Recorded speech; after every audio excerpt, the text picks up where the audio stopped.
Welcome to episode 175 of Sports Geek. On this week's episode, I chat with Aviv Arnon on how WSC powers a lot of the sports social media videos that you see.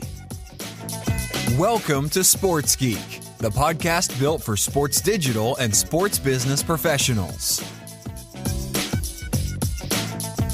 And now, here's your host who is ready to start working with you, Sean Callanan. Thanks, DJ Joel. My name is Sean Callanan, and you are listening to Sports Geek. And I am both a podcaster, but I am ready to work with you. More on that later. You listen to Sports Geek. If you are doing so for the first time, thank you very much. You might be doing it on your favourite podcast platform.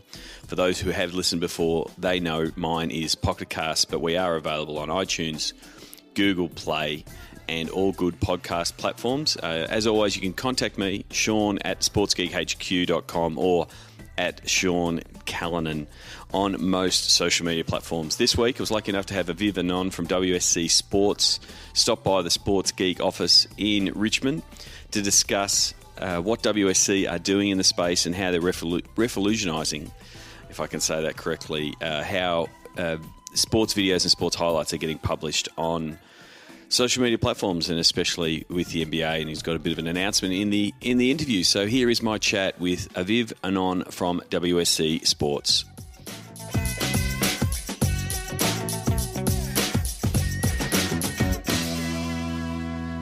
Very happy to have a good friend of mine back in Melbourne here at the offices of Sports Geek.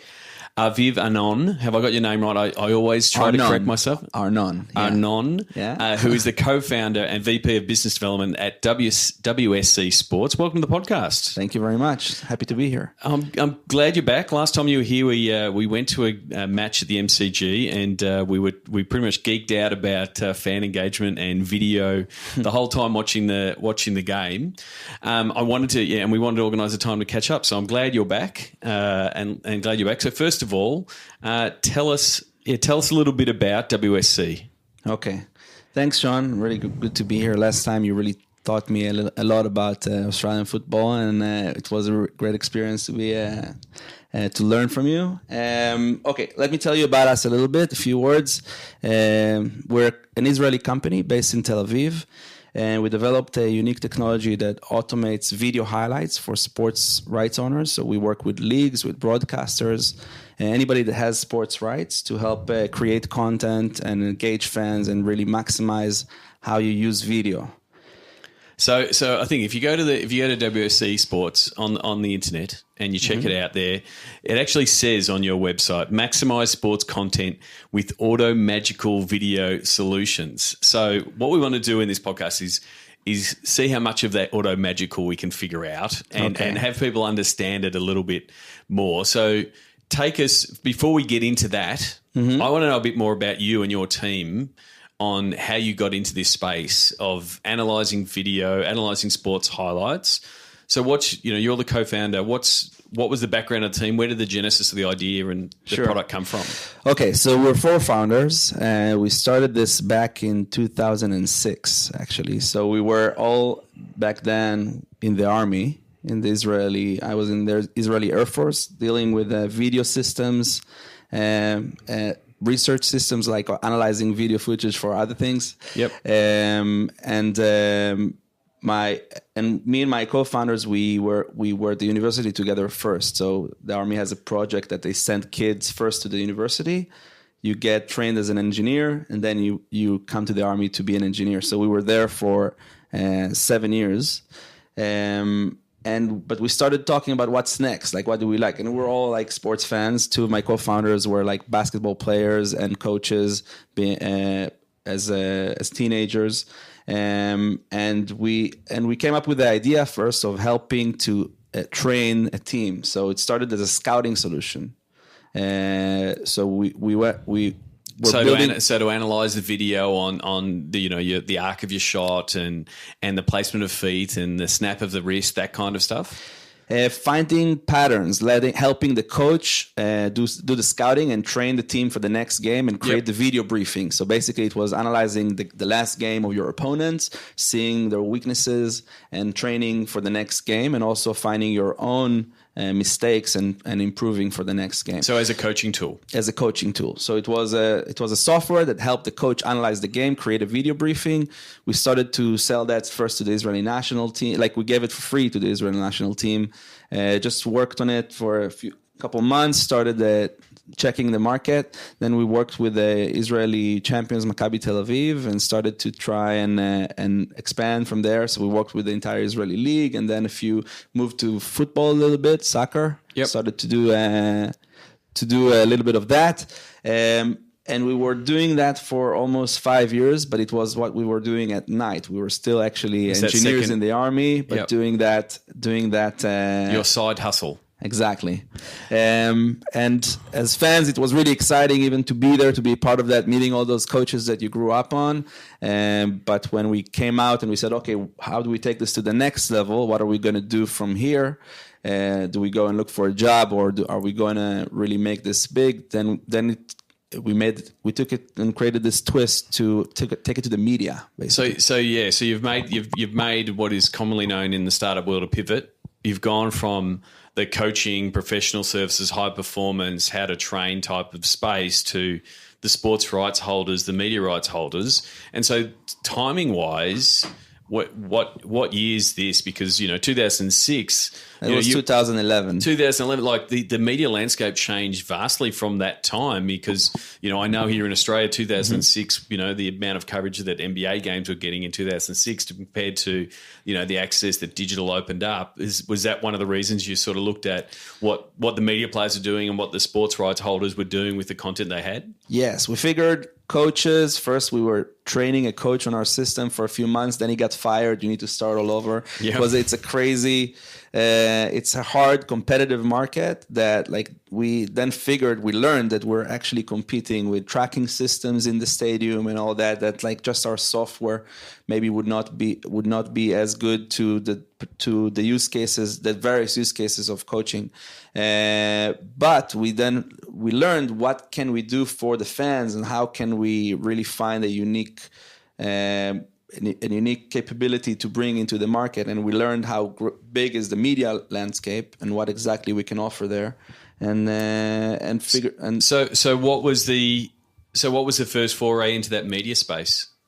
Okay, so we started in Israel with the Champions League.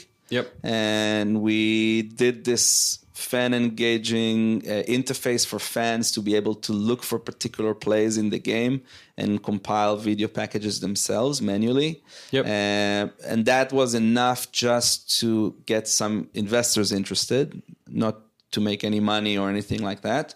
That was effectively almost your minimum viable product to say this is a space that fans are going to be in, that they want to be involved in, but also the media rights holders want a part of. Right.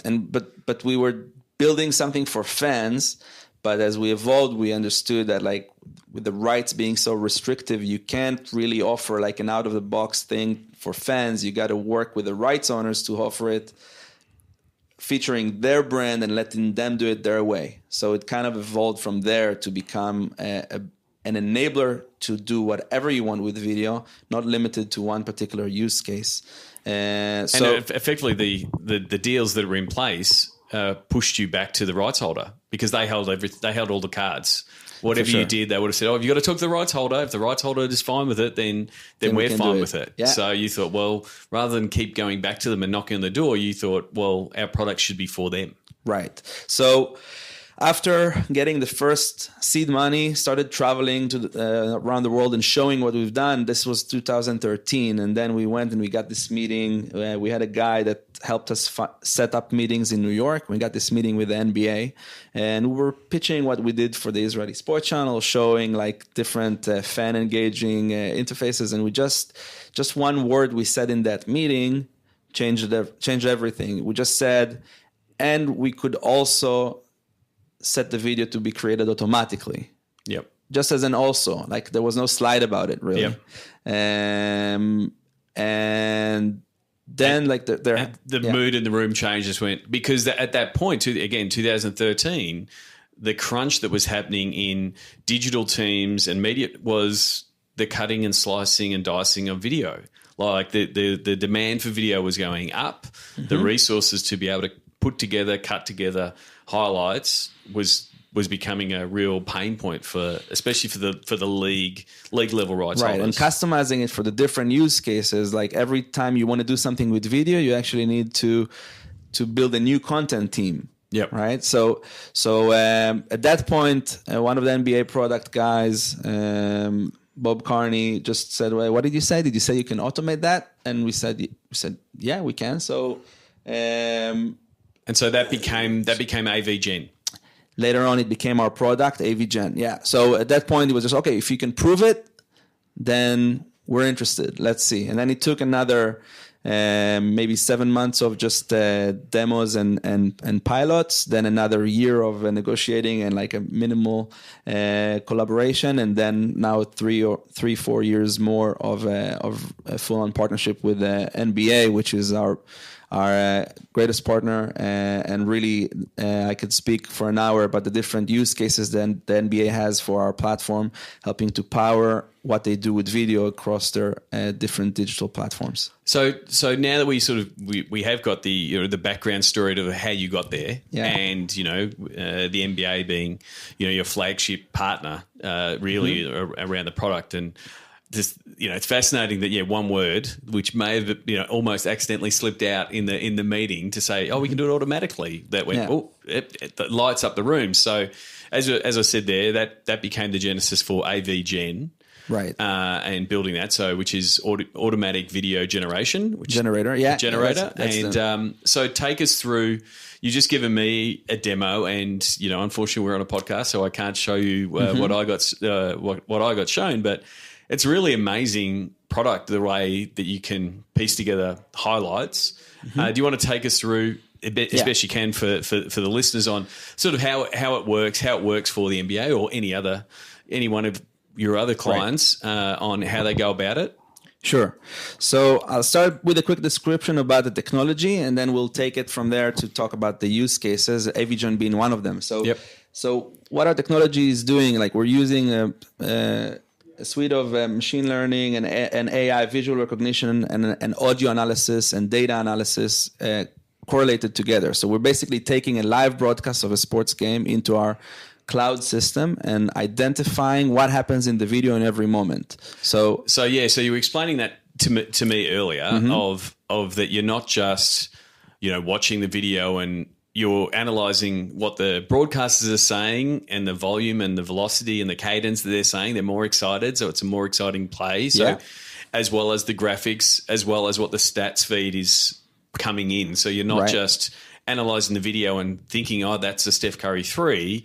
You're validating it with the crowd noise, the commentators, the stats, and bringing all that in to be able to mark all these events in the video. Right. And these are all, like, we're getting all those different indicators in the video. So every sport is being produced in a certain way. So we know to be looking for different graphics and cues on screen, but also then scene changes and close-ups and replays are all things that are happening on the broadcast, and there's our visual indicators for us, because ultimately we're not just pointing to a moment in time when that 3 went in. Our system creates a clip out of it. So you need to find the start time and the end time for when that play started. Actually, if that 3-pointer started from a set game, or if it started from a fast break, from a rebound, or from a steal, you'll want to probably start that back then. And then when exactly should it end, making sure you don't cut the commentator in the middle of a word if he says, "What a crazy duck." Yep. You want to... Perfectly done. That wasn't edited by James. That was perfectly done there by Aviv. So you've got one of effectively this technical architecture that you roll over the video and all the data around it. We'll talk about the different sports that you're now doing. What has been the transition when you've got basketball and you've got it down now, and then going, how does that work for a different sport? Because you're supporting different sports now, in the product. What's the process of you learning? Because it's as much as how it's broadcast as anything else, isn't it? Yeah, it's how it's broadcasted and what the data is and what's an event. So on top of that, we didn't touch that. After you break it down, let me describe more of the flow. You break down the game to individual events. Then what our system can do is we can pull those events by player, by team, by action, and by rating. Our system actually gives a rating of how great that play was. And then if you're using AVGen, for example, you can set rules and thresholds that will trigger the creation of video packages. So a complete edited video highlight based on a certain topic. It can be a player highlight. It can be the game highlight. It can be just all the dunks of the day. And then pick those moments, stitch them together with transitions, with replays, with graphics that we overlay, really editing it as if an editor sat for a couple of hours and created that video. And it's all based on preset determinations. Now, if you do a different sport, you need to know what's an event in that sport, what's a highlight, what should the system be looking for. There's a different logic to how you compile a highlight, and for also analyzing the footage itself to take the different cues that you have for this sport to identify when to start and finish a clip and how to rate it. So there's a process of teaching the system all this logics that we maybe, like, once you learn the game, like for example, we just did cricket, so I personally had to learn cricket just to understand what the system should be looking for. But so you want your system to start having the fan's eye almost, and understand, well, that's a good shot, or that dunk is better than that dunk, right. And part of it is the noise in the arena, what the commentator's saying, all of those things that can rate. Two dunks aren't equal. If one's just a simple putback dunk, that's a 2 out of 10, and these are my rankings, not your rankings. Yeah, no problem. But if it's a 360 and the crowd and the commentators going bananas, then it's a 9 out of 10. And so when those highlights have generated, it's going to cherry pick the best ones. But again, based on whatever you've said, I want all the best threes, or I want all the best dunks. It pulls it together because you've got that data there.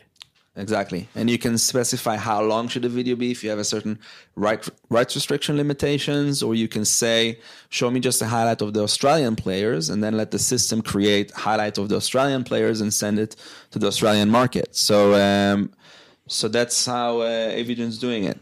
Yeah, and that's something that the NBA is doing, sort of to push their global content strategy, to make sure that there's content being produced for all the specific international markets. Right. Generated out of AVGen. So that's a great commercial use case for them. They have all these international players, and they're tapping into all these fan bases that are actually looking to follow those particular players. And we have a great example of the same night that Steph Curry had 53 points. Rudy Gobert, who's a French player, had 6 blocks, but he had double the views for that video in France versus Steph Curry. Now, on the global basis, Steph was the big story that night, but for the French audience and the French fan base, that video was even bigger, but the league would not normally even have the capacity to notice and to create that content specifically for that market. Go ahead. I wanted to jump back to your question about different sports, though. Yeah. So we do take 6 to 8 weeks normally to train the system on a new sport, looking at what data exists, how does the game look, what exactly is interesting and exciting. And we currently already have the system supporting 9 different sports and starting to work on number 10 in the next. So what are the sports you're currently supporting? Okay, so there's basketball, soccer, tennis, American football, golf, hockey, surfing. We do WSL, and as of 5 days ago, cricket. So we just started with the Ashes. You just started with Cricket Australia. Yeah. So for those who are listening overseas, Australia are playing England in what is known as the Ashes. We've had a few cricket guests on previously on the podcast. So yeah, it will be interesting to see how your technology gets applied to cricket. As far as obviously the easiest one is, hey, you've missed a wicket, missed an out for our baseball fans, that kind of thing, and how quickly that pushes back to your app if you went out from the stadium, even just to catch up with the game. Yeah. Yeah, so AVGen is the automatic generation, so it's getting that content out, and we've discussed a few times the rules around how you can set when you can do things like when Steph Curry hits three threes in a quarter or gets 25 points in a quarter, as he's done twice, and I think in the last week, right? That it can just automatically say quickly put those highlights up and put them up on NBA.com or put them up on the Twitter page of the Warriors. Yeah. And so it's those kind of rules that just, again, are automatic. They're going out, they're pushing them out to, the different social channels. And it's something that I've said many times in this podcast, that the speed at which and that the NBA gets its content out, and the fact that it hasn't been overly protective of its content on social platforms has driven its global growth. Yeah. It has driven more tune-in. It has driven more people into League Pass. It's not that's the thing. It's not cannibalizing viewership. It's growing viewership, and it's growing fandom. Growing fandom, exactly. That's it. Like more people watching it, knowing about it, they become fans, and the NBA is in the business of growing the game of basketball. So that's anybody that's a basketball fan is becoming an NBA fan as well. But I think Cricket Australia is a great example of a governing body that owns their own, that's taking care of their own future as well, and they have like an amazing digital strategy, and they have their own app and their own streaming their own content through that with their own subscription service. So it's a great partner for us to try and help fuel that strategy. And from the other side of the equation, one, it's great to get the content out quickly. The other part is the commercial aspect and the commercialization of these rights, because that was where the pain point was. Had these rights, pushed them out of digital, weren't commercializing them. What Cricket Australia have done well in that they are producing a lot of content for their commercial partners. Not every single piece of content is ending up on their channels. It's ending up on some of their commercial partner channels with branding and that kind of thing. And so that can be part of the rules. So basically in our system, you can set when a certain type of event happens, put a graphic of our sponsor, stitch it into the video, and distribute it to a specific destination. So push it to the app of the partner directly when something happens that you've actually an occurrence that you sold. So in NBA, we got a few teams that have been getting sponsors to sponsor specific types of action. So take the blocks. By the Clippers, we're sponsored by Snack Bar, Butterfingers. Yep. So those clips are stitched with a Butterfinger graphic, going to Facebook and getting all those engagements and reach. Yep. And so then the other product that's in your suite is Clip Pro. Right. So how do take us through what Clip Pro does and how that works. Right. So we call Clip Pro the sister system to AVGen. They go together. AVGen lets you automate anything, so you can really set the triggers and create thousands of games a night, of clips a night. Like NBA generates this way over 1,500 videos a night. And in Clip Pro, you get access to everything that our backend is actually identifying in the game. So every play is accessible through that. You can filter specific players or specific actions or parameters by score, by rating, or anything you want. And you can then manually fine-tune anything. You can edit and stitch everything together. You can in real time create that content and fine-tune anything also that AVGen has created. You can really tweak it and change it to your liking and redistribute. So it gives the rights owner the full ownership and control of what they want to do with their content. Yeah, and it just gives you complements it because you can just click on all those events. You go that event. Right. AVGen's gone and created some highlights. You go, oh no, I actually want this one out, or this one, or I just want to do the square version or a vertical version for different platforms. Right. It gives you that option as well.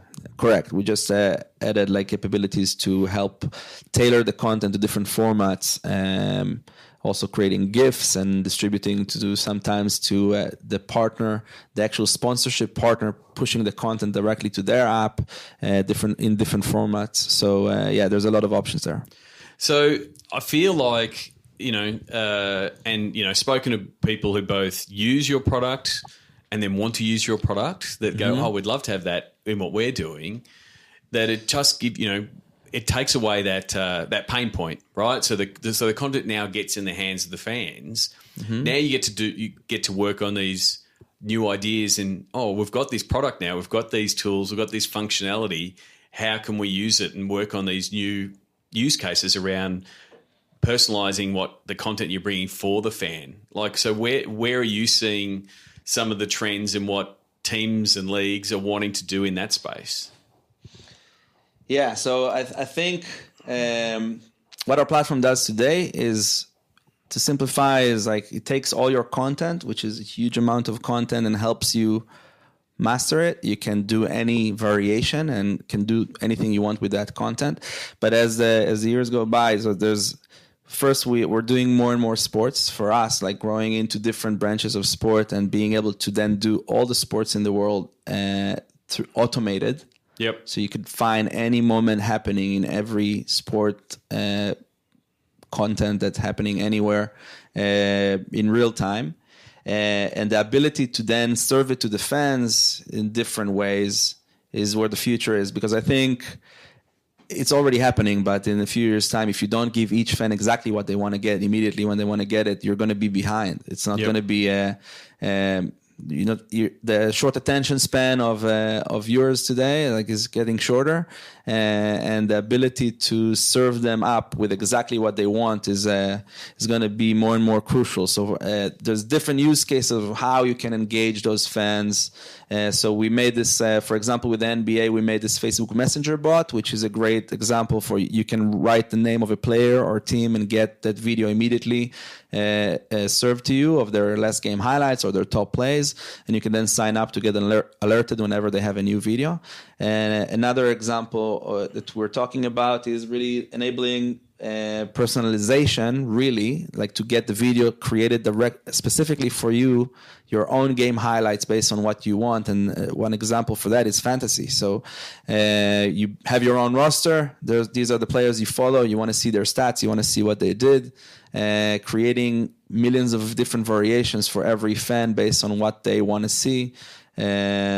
Fantasy is a great use case, and we think also commercially that's a really big opportunity.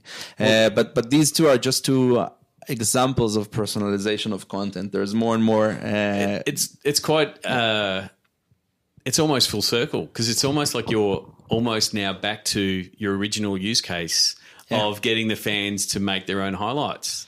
Like, because you're effectively, you could be doing things like, I want to pick my NBA All-Star voting team, and you pick them, and the NBA could send me a highlight of here's your starting five and the highlights and that kind of thing, which is effectively letting the fans build their own highlight video. You're right, but we just became smarter about it. You couldn't go head on. You can go head on and sell that, but this is where it's evolving to. So it's just a different maybe go-to market, but it's more about that. Right. Now that the tools there that the media rights holder initially, again, if you would have pitched that type of idea to a media rights holder 7-8 years ago, they would have said no, we don't want that. Of course.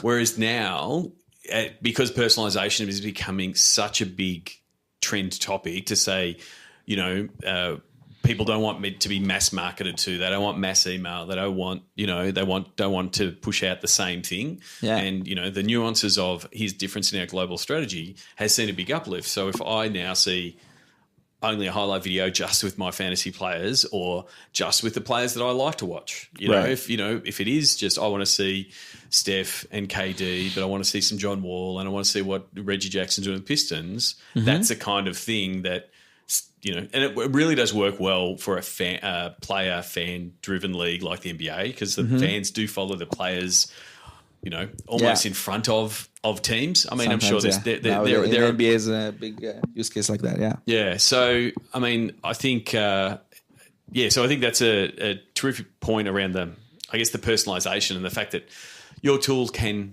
start unlocking that for rights holders, and then it comes down to the commercial folk being able to say, this is a value how do we push it out? So another interesting thing that I'll just mention is as a title like OTT and subscriptions. There's more and more use cases where we see our capability as complementing live viewing as well, and we're working on with some technology partners that are powering some of the big OTT platforms now in the world to incorporate some of the capabilities in the experience of watching sports.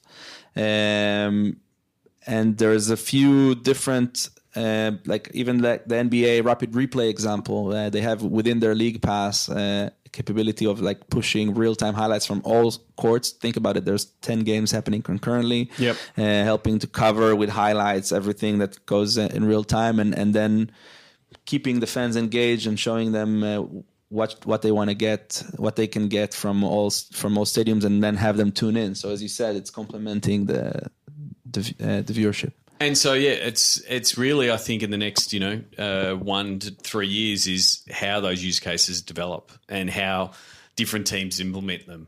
Speaking to Daniel Brew from the Warriors on the way that inside the Warriors app, you get a custom built for you. I want to see all the Steph threes inside the app, which is a really good draw to get people into the app. Right. You were talking. They use that to get people to subscribe. Yeah. And if you want to be getting people behind, a paywall in inverted commas, but to get them into a walled garden version of the app, it has to be of high value. So being able to say, "Oh, here's your personalized highlight because you've decided what types of things you want to see," it is of high value. So I think things like that. You're talking earlier before we got started, the way that MLS is using it to really change their game center and bring the highlights to their game center quicker and into their app. They have the rules now pushing content directly to their game center section in their app to help cover the game as it progresses. So, and that's the thing. I think that the real time access to that is the second screen and drives people back to the coverage. It is the tune in factor of if you see that, LeBron is down, but he's about to, he's hit 3 threes in a row, you'll tune in because he's going into beast mode. And it's that, you want to tune in. So it definitely helps for that. So, we think about getting an alert when there was just a buzzer beater that took the game to overtime and getting that video. Like the second thing you do is open the TV, right, to watch it. Well, exactly. You get that push notification. The video can play inside that push notification. You see the game going into overtime. Well, your next step is to open up League Pass or turn on the TV or whatever it is to tune in. So, or click on that notification and tune into the app to watch. Exactly. So, you are here, starting to do work with Cricket Australia. I mean, you've been here a couple of times now. What's been your impression of the Australian sports market? Yeah, so we came 3 months ago. There was a conference that we now work with the Cricket Australia, and a big shout out for the guys there, and Finn and all the digital guys there. They're doing an amazing job. Finn Bradshaw, I want to thank you also for the opportunity. And then also we're working with the NBL and basketball here. Jeremy Lolliger, the CEO, and we've met at NBA All-Star a couple of years ago, and they immediately saw, this is what the NBA is doing, and this is what we could do also in our market. And it's also, it's how basketball fans are consuming. So it's like, and I think Jeremy and Larry have done a terrific job in raising the level of what the NBL is delivering. So, it's kudos to them. Right. And then when we got here, we realized how similar this market, how crazy Australians are, and how similar the market is both from a commercial perspective and the way sports consumption is to the US market, and it's very different in Europe and in other markets that we operate. So we see like the big leagues that we work with, and then in the US we work with not only the NBA, with some of the major leagues in the US, and how fueling their digital, but they're retaining the ownership of their digital content to make sure that they control it and they control the narrative. Yep. And they make sure that the fans get it the way they want them to get it. And it's very similar here. So NRL, AFL, everybody, and cricket and tennis Australia, they're all, you have your Tennis Australia is another example of like owning your own production. They're the only Grand Slam that is producing themselves so far. Wimbledon is following, the appetite in Australia for sport overall is ridiculous. From my office here, you can see the MCG from the window, and the the amount of football teams here. The fact that we've got the Aussie Open, as you mentioned, the cricket, and that's going to be here for Boxing Day, and the one days. Big Bash has been a big success in cricket, and you've got Melbourne Cup and the F1. It's it's crazy town, Melbourne. Sydney's just as crazy with all the NRL teams. Yeah, the appetite for both sport overall on TV, but then from a digital point of view, it is following similar trends to the US. And the maturity of it is like it's very mature, very progressive, very innovative, and looking to what else could you do to commercialize all those opportunities, and that's, I think, is a great opportunity. That's why I think this market is really interesting for us, because it could go faster than the US because it's also like maybe less risk, or maybe like a smaller market, but with a very similar mindset to the US market. So maybe there's things that we could start here even before going to US. Yeah, I've often said that Australia is a terrific beta platform for the US market. I mean, the fervour and the passion of fans is amazing, and you can test things out in this market with 24 million people. And see that it works, because that the fan profile and the consumption of the fans are very similar, and then effectively scale it back. I do tell a story many years ago when the NBA rights were up, that apparently they went and talked to Google before. This is even way before the Turner deal, and Google said no, we don't do sports rights, and they eventually did what is now a historic and very successful partnership with Turner. Yeah. Google came back a year later and they said, well, we're in year one of 5-year deal, which is now 8 years or 9 years old. And then that caused YouTube to Google and YouTube to look at IPL and cricket. And I've always said it makes sense.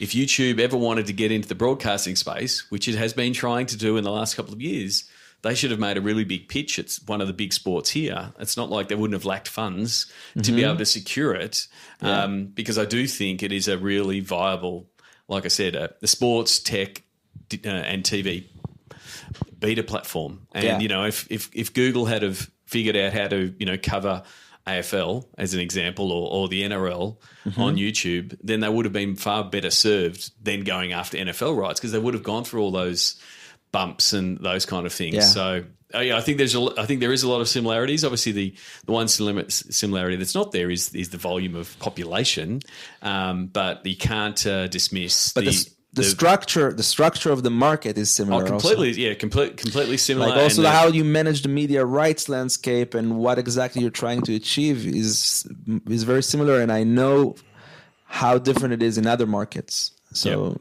and the thing is, where digital is going to fit, whether it's going to stay attached to the TV rights or whether it's going to come apart and be separated and be retained by the leagues, or it's going to be retained in some partnership. A key part of that is the commercialization, how you can get revenue through those rights, and I think that's where you guys fit in really well.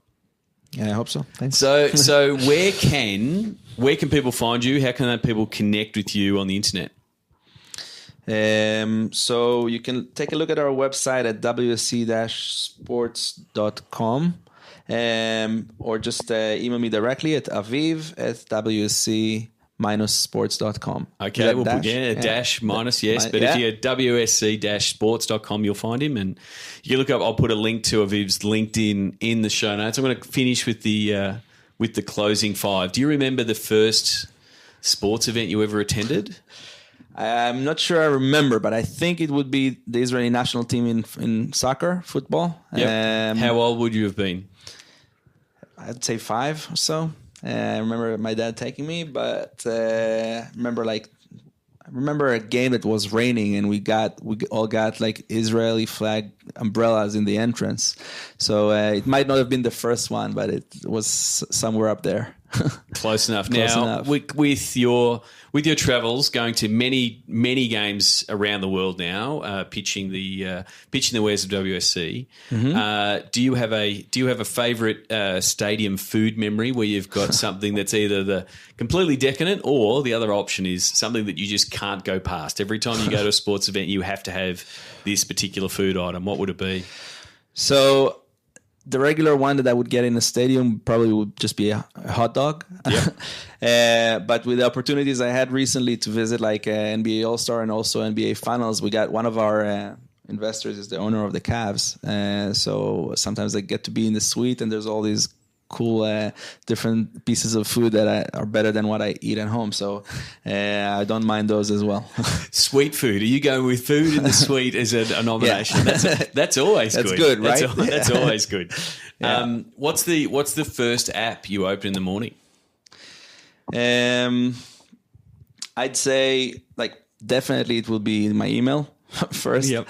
Then maybe catch up with some news or something. But I'll just probably be stuck on my email. I'll probably be 100 emails down.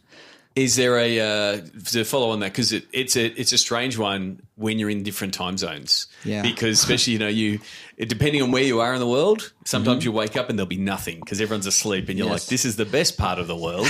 Yeah. And then there'll be other times where you go to sleep just as everyone back at the office is bunkering down. You wake up to thousands. So is there other than email? Is there another app that you would go to? It's also depends when the market is also, because like we're now working with US and Australia and Europe, so there's no time zone for me really. It's really cool.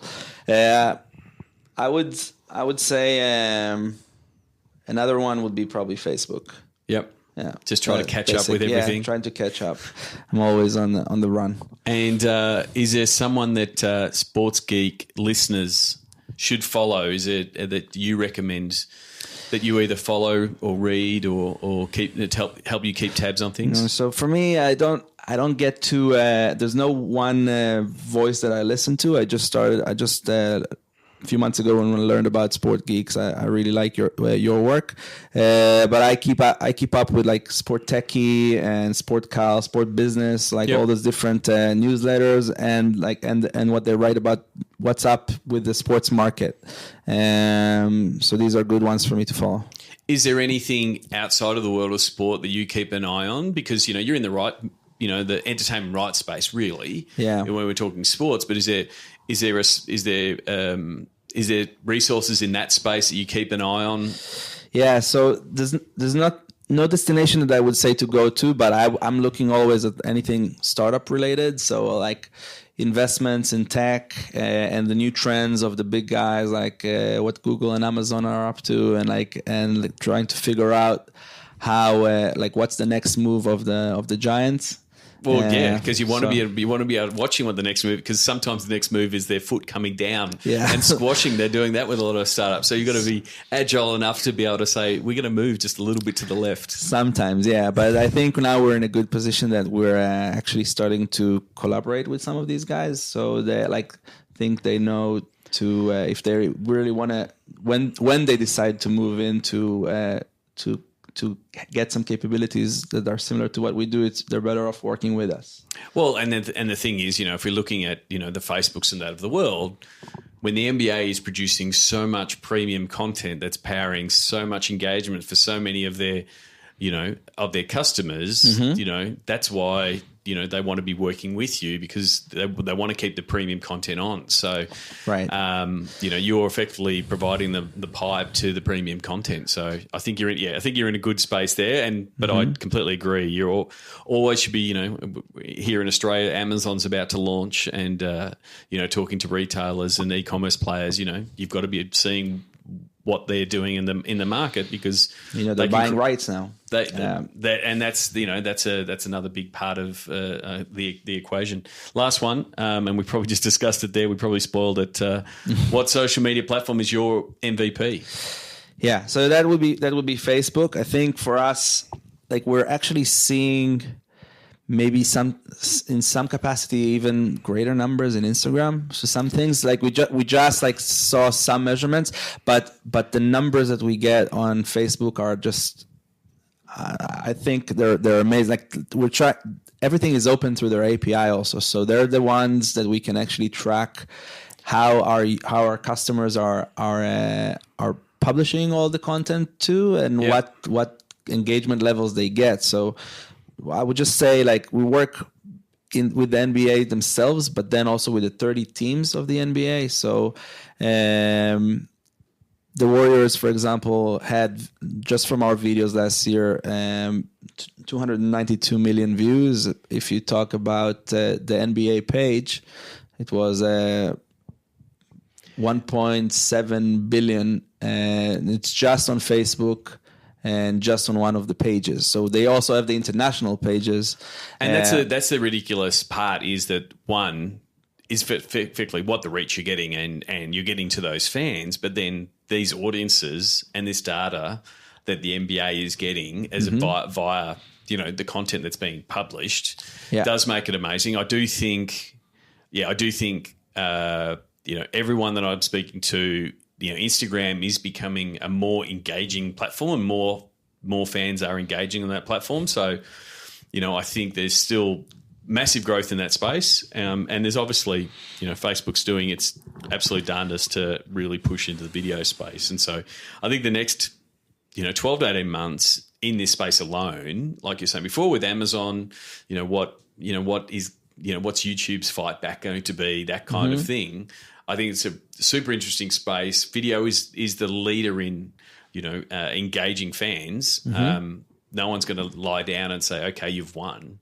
Right. So that's the piece that's going to be super interesting over the next 12, 18 months. And we're talking to all of them, like Twitter and Snapchat and all of them, like in the US, but there's also in China, for example, we take WeChat and... Well, that's the thing. I spoke to Andrew Collins, about the Chinese market, and it's its own beast. Right. It's another world that is as big as the rest of it. But take what Facebook doesn't have, for example, their own NBA rights. They need NBA to post it. Tencent, who owns WeChat, they're the broadcaster also of the NBA, for example, if you're talking about NBA. So they're also the broadcaster. So like what they could do there could be different, but then go and figure it out. Yeah. And the thing is, and this is the bit where we could go on for hours because it does get into, we're rubbing crystal balls kind of stuff to see where it goes. But the fact that, Tencent is now a player, and, the fact that Twitter sort of started the, hey, we're going to pay for sports rights. They've brought Amazon into the equation with the NFL. It really makes for really interesting digital rights discussions that are going to happen in the next 4 or 5 years as these deals start start changing and opting out. It's going to take some real steel by leagues to be able to say, are we going to stop posting on your platform? We're going to treat your platform potentially as a pay to play, like all the other traditional platforms.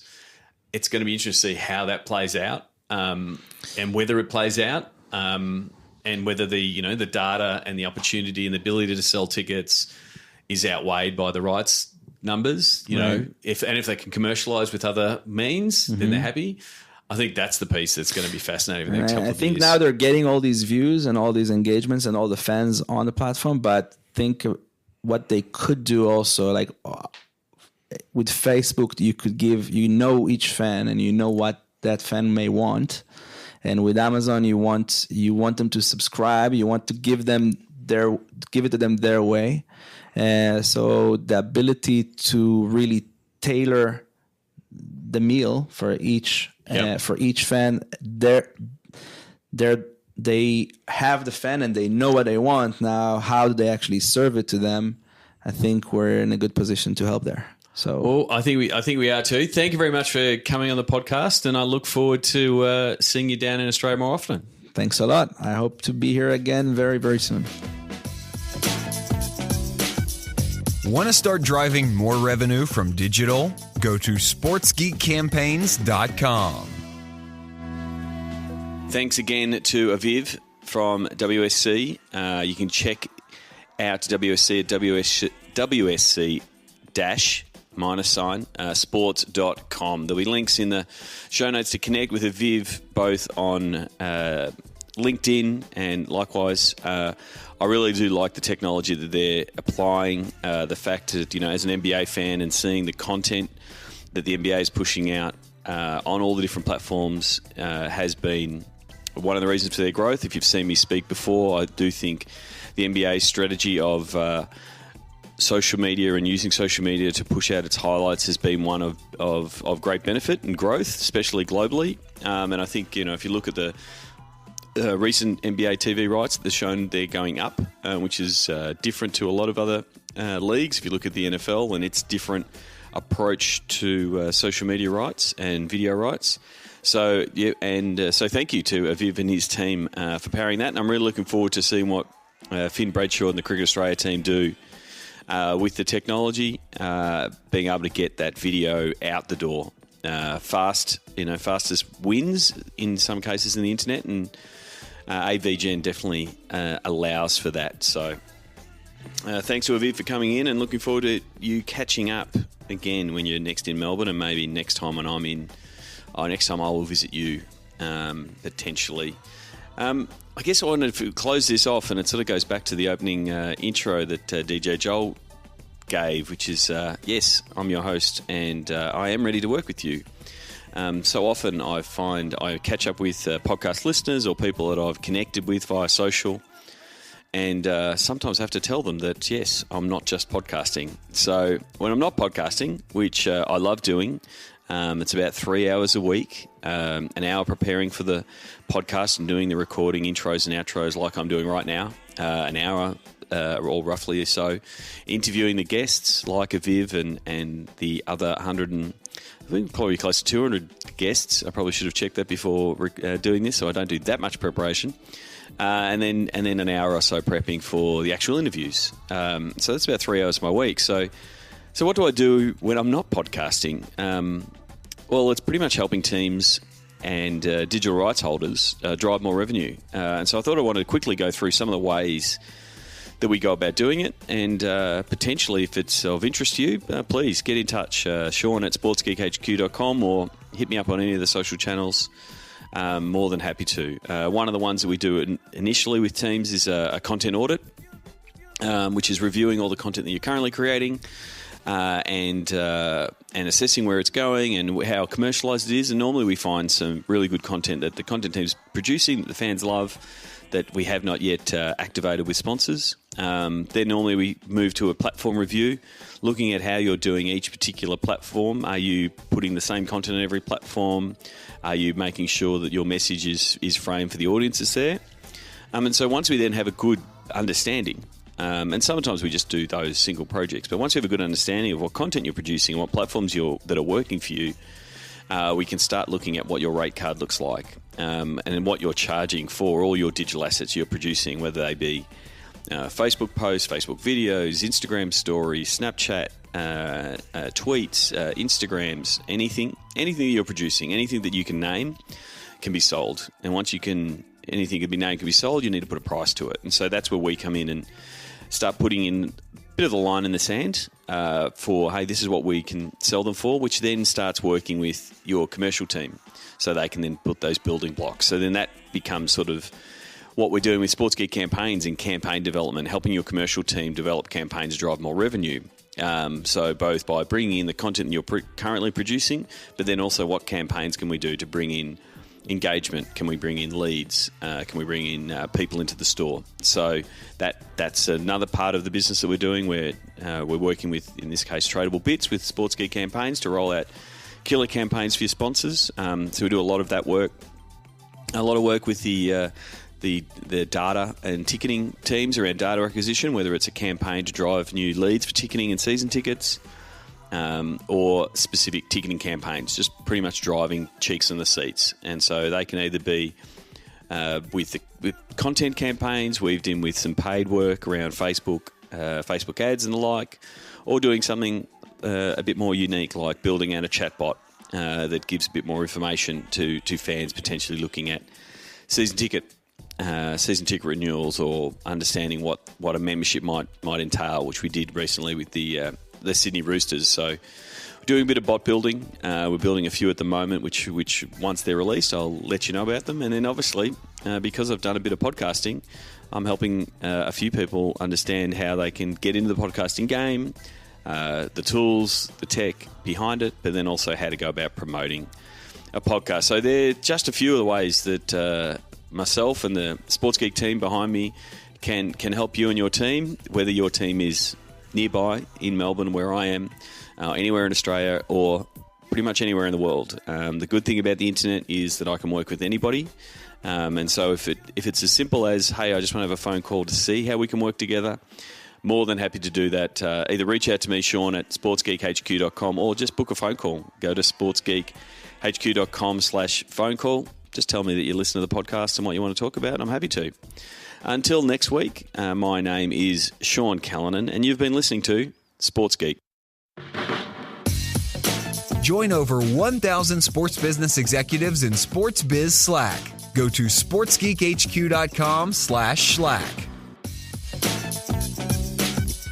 Please share your fave episodes of Sports Geek on LinkedIn. Be sure to tag Sean Callanan. Go to sportsgeekhq.com for more sports digital marketing resources. Want to chat with Sean? Book a time for a call. Go to sportsgeekhq.com/phone call.